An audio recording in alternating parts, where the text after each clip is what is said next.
This video shows how to use RX Smart Configurator with IAR Embedded Workbench for Azure RTOS project.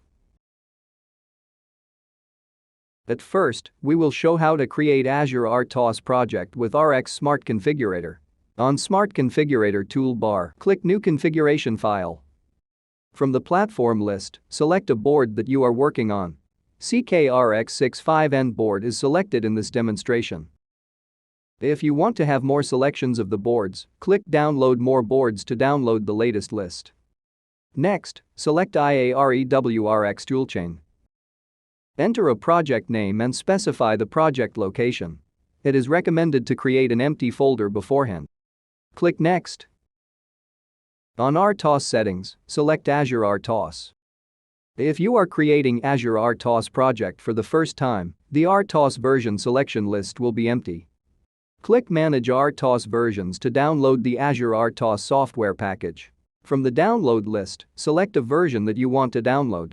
It is recommended to select the latest version without RC. RC means release candidate. Read and accept the end-user license agreement to continue downloading. It will take some time to download the package, depending on your network speed.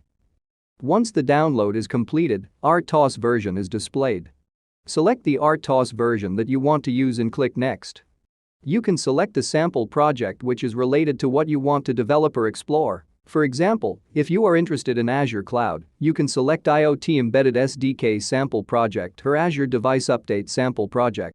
The newer RTOS version will have more samples than the older version, so we suggest using the newer version. In this demonstration, we will use the default ThreadX sample project. Click Finish. A new Azure RTOS project is created successfully. Click Generate Code to generate all the required codes. Next, we will demonstrate how to import the newly created project into the IAR Embedded Workbench. On IAR Embedded Workbench menu, select Project. Add existing project. Select the project created by Smart Configurator and click Open. Right-click on Project. Select Options. And confirm the device setting. If it is incorrect, change to the device that you are using. Click Save All button on the toolbar to save the workspace and project. Click Make button on toolbar to build the project. Project is built successfully and is ready for debug run. For more information on RX Cloud Connectivity Solutions, please visit Renesas website.